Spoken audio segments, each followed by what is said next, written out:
السلام علیکم رحمۃ اللہ وبرکاتہ۔ رب اشرح لی صدری ویسر لی امری واحلل عقدۃ من لسانی یفقہوا قولی۔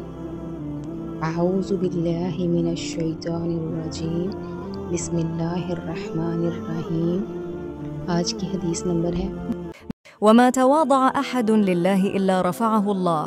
اور جو بندہ اللہ تعالیٰ کے لیے عاجزی اختیار کرتا ہے، اللہ تعالیٰ اس کا درجہ بلند کر دیتا ہے۔ یہ حدیث رسول اللہ صلی اللہ علیہ وسلم کے ایک اہم اصول کی وضاحت کرتی ہے۔ حدیث کا مفہوم یہ ہے کہ جو شخص اللہ تعالیٰ کے لیے عاجزی اختیار کرتا ہے اور اپنی انا کو ختم کر کے اللہ کی رضا کے لیے تواضع کرتا ہے، اللہ تعالیٰ اس کے مقام اور مرتبے کو بلند فرماتا ہے۔ اس حدیث میں عاجزی کی عظمت اور اس کے انعام کی طرف اشارہ ہے۔ عاجزی کا مطلب یہ ہے کہ انسان اپنے آپ کو دوسروں سے بہتر نہ سمجھے، بلکہ اللہ کے سامنے اپنی کمزوری کا اعتراف کرے اور دوسروں کے ساتھ محبت و شفقت کا معاملہ کرے۔ اللہ تعالیٰ ایسے لوگوں کو دنیا اور آخرت دونوں میں عزت و مرتبہ عطا کرتا ہے جو عاجزی اختیار کرتے ہیں۔ دنیا میں لوگ ان کی عزت کرتے ہیں اور آخرت میں اللہ ان کے درجات کو بلند کرتا ہے۔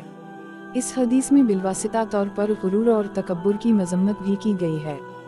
غرور کرنے والا شخص نہ صرف اللہ کی نظر میں برا ہوتا ہے بلکہ دنیا میں بھی لوگ اس سے دور ہو جاتے ہیں۔ لہٰذا یہ حدیث ہمیں یہ سبق دیتی ہے کہ ہمیں اللہ کے لیے عاجزی اختیار کرنی چاہیے تاکہ اللہ ہمیں دنیا اور آخرت میں بلند مقام عطا کرے۔ آئے اور میرے پیچھے دہرائے۔ وما تواضع احد للہ الا رفعہ اللہ۔ وما تواضع احد للہ الا رفعہ اللہ۔ اور جو بندہ اللہ تعالیٰ کے لیے عاجزی اختیار کرتا ہے، اللہ تعالیٰ اس کا درجہ بلند کر دیتا ہے۔